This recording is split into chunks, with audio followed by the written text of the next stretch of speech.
রমজান মোবারক। Happy Holi. আসসালামু আলাইকুম। রাম রাম। এখানে তো ইমরান ভাইজানরা থাকতো, আর আমরা এসেছিলাম আমাদের মুসলিমদের জন্য ইফতারের ব্যবস্থা করার জন্য আর মহল্লাটা সুন্দর করে সাজানোর জন্য চাঁদা তুলতে।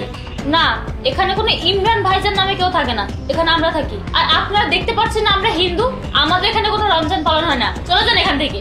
কে এসেছে অপু? কেউ না, কিছু মুসলিম রমজানের টাকা তুলতে এসেছে। তো তুমি ওদেরকে বাইরে দাঁড় করিয়ে রেখেছো কেন? ভিতরে বসাও। না না, কি বলছো তুমি এসব? আরে বাড়ির মেহমান এসে বাড়ির সামনে দাঁড়িয়ে থাকা কি ভালো দেখায়? ভিতরে আসতে বলো। আপনারা দুজন ভিতরে আসেন। আসসালামু আলাইকুম ভাই। জয় শ্রীরাম। বলো ভাই, হঠাৎ করে আমাদের এখানে কি প্রয়োজনে এসেছো? আসলে ভাই এখানে ইমরান ভাইজানরা থাকতো, তাই ইমরান ভাইজানদের কাছ থেকে আমরা চাঁদা নিতে এসেছি। আর এসে দেখি এখানে আপনারা চলে এসেছেন। চাঁদা তুলবে? কিসের চাঁদা?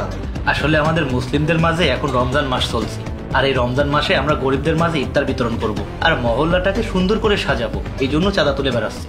বাহ, এটা তো অনেক ভালো কথা। তোমরা তো অনেক পুণ্যের কাজ করছো। আমাদের এই মহল্লাটা কত সুন্দর করে সাজাবে, গরিবদের মধ্যে অসহায়দের মধ্যে ইফতার বিতরণ করবে, এটা তো অনেক ভালো কাজ। জি ভাই, কতদূর করতে পারবো সেটা তো জানি না, তবে যতটুকু পারি ততটুকু করার চেষ্টা করব। হ্যাঁ, আমি তোমাদেরকে কিভাবে সাহায্য করতে পারি সেটা বলো। কারণ হিন্দু ধর্ম হোক আর মুসলিম ধর্মই হোক না কেন, অসহায়দেরকে সাহায্য করা অনেক পুণ্যের কাজ। ভাই আমরা তো চাঁদা তুলে বেড়াচ্ছি, 2 টাকা চাঁদা দিলেই হবে। আচ্ছা ভাই, এই নাও আমার পক্ষ থেকে ছোট্ট একটা উপহার। আরে কি করছো তুমি?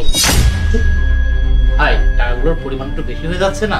আপনি এর মাঝখান থেকে অল্প কিছু টাকা দেন।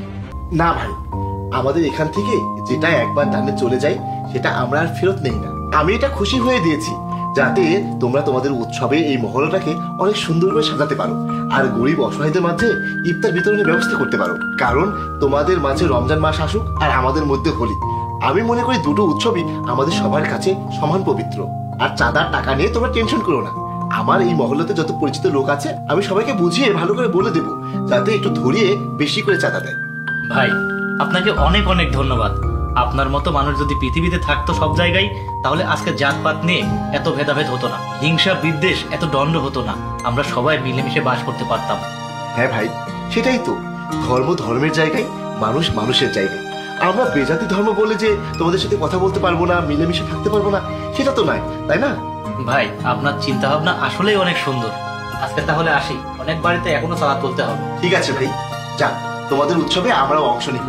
আর যদি কোনো কিছু কমতি পড়ে তাহলে আমাকে জানাবে। ঠিক আছে ভাই। এটা তুমি কি করলে? তুমি শুধু শুধু ওদেরকে এতগুলো টাকা কেন দিলে? ওরা মুসলিম আর আমরা হিন্দু, ওদের উৎসবের জন্য আমরা কেন টাকা দেবো?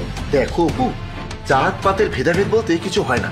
এগুলো শুধু আমাদের মতো কিছু অহংকারী মানুষের অহংকারী চিন্তা ভাবনা। এই অহংকারী চিন্তা ভাবনার জন্যই আজকে আমাদের সমাজে হিন্দু মুসলিমের মধ্যে দ্বন্দ্ব হয়, ভেদাভেদ হয়, দ্বন্দ্ব লেগেই থাকে, খুনাখুনি পর্যন্ত হয়ে যায়। আমাদের সবার উচিত আমরা যেন সবাই একসাথে মিলেমিশে থাকি।